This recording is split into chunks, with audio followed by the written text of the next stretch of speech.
Hey everyone, it's Haley, and today I'm going to be doing a spoiler-free review for The Raven Boys by Maggie Stiefvater.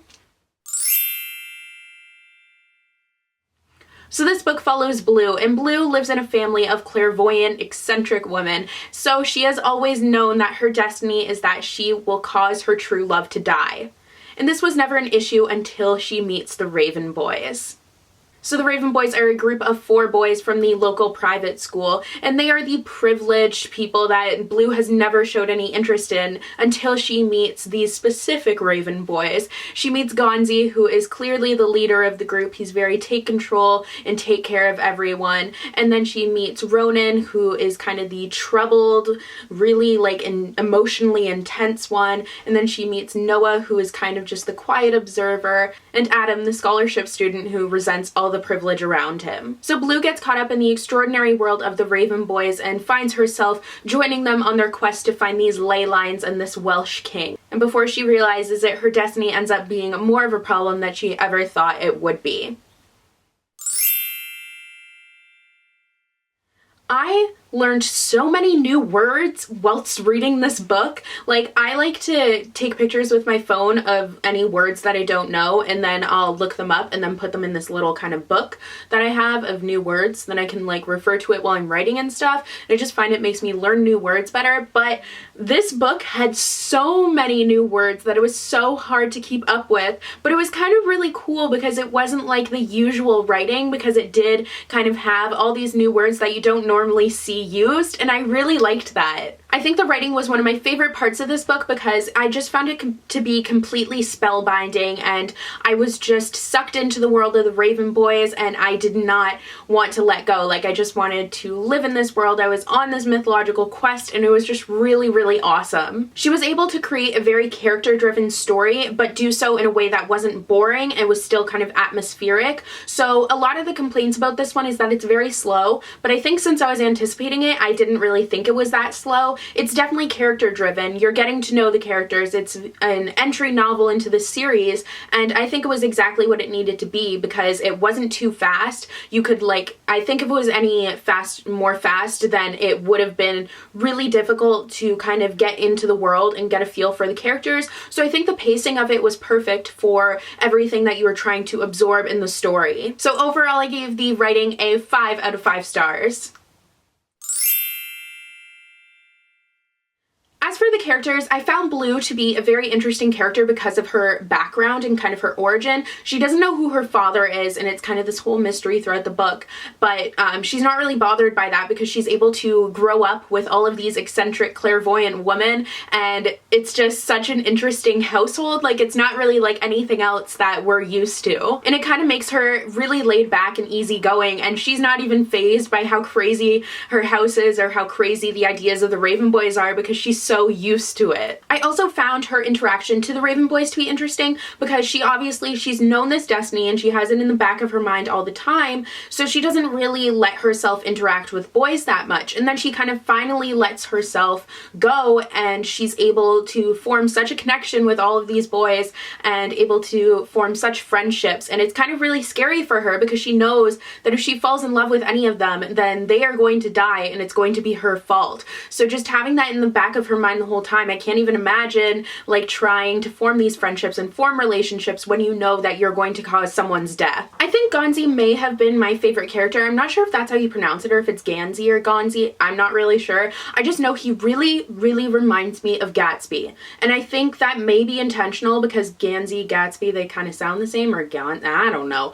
But I found that he was a very intriguing character and I want to know more about him. And I think you will find out more throughout the series, which I'm really excited for. I feel like he has something that he's hiding because he has such an incredible devotion to his friends and he always puts them first, and I'm wondering why that is because I feel like there's something that he's kind of compensating for, like someone that he couldn't save or something that makes him want to save these other people so much. So he kind of acts like he's their protector, and it's to a fault because he forgets about himself in the process of trying to kind of save everyone and fix all the broken pieces around him. And kind of to add to that, he has this obsession with the quest to find this Welsh king and the whole ley lines. He's set himself on this quest, and it's completely kind of taken over his life. It's all he thinks about, all he is kind of devoting his time to, and I would really like to know why, because once again I feel like he's kind of compensating for something or trying to like hide from something, if that makes any sense at all. I feel like maybe he has too much money, like he's too privileged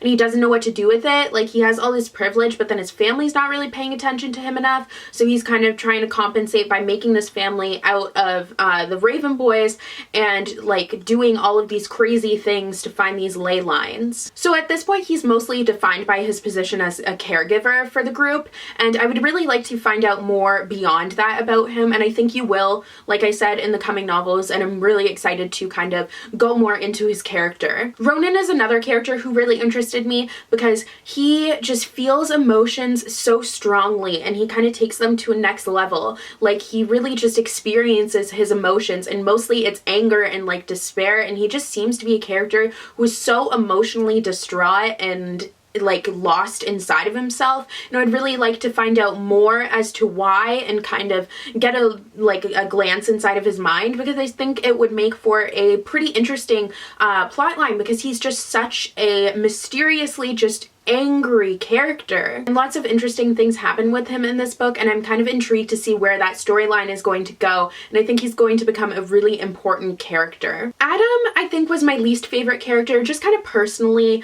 I felt bad for him in the situation he was in 100%. It was awful, but I don't know, he just didn't steal my heart away like Gonzi and Ronan did. He just doesn't seem to be a happy person because he is in such a position and he's surrounded by all this privilege, and he doesn't have that, and I think he kind of resents it, and it's almost weighing him down. So I would really like to see him kind of develop beyond the fact that he has to earn everything and he's not privileged and surrounded by privilege. Noah was another character with lots of mystery surrounding him. He's just kind of this quiet kid who observes everything, and I thought he was really, really fascinating. His whole story was super interesting, and I would really like to see more into it as well. So overall, I gave the characters a 5 out of 5 stars.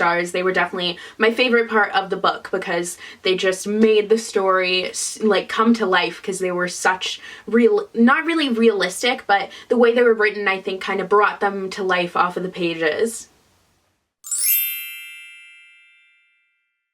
The plot is really all surrounded by this mystery. It's a character-driven mystery, but then it's also the mystery of the ley lines and the Welsh king and the whole mythology surrounding that. I loved that mythology was brought into the story. I found it to be very interesting, and I honestly don't know where the plot is going to go at all. And then we also have the mystery of, at the beginning of the book, Blue sees Gonzi, and she sees his ghost, and the only reason that you would see his ghost is if you have killed him or if he's your true love. So it really just throws her for a loop, and then she meets him in real life, and this isn't a spoiler, it's in the summary, but she meets him and she's just like, oh, you're the dude that I saw that I either fall in love with or I killed, and it really just stresses her out, but then she kind of gives herself the opportunity to still, like, she allows herself to become close with him, and I think it's interesting that she takes such a risk, and I really have no idea what is going to happen at all with that mystery.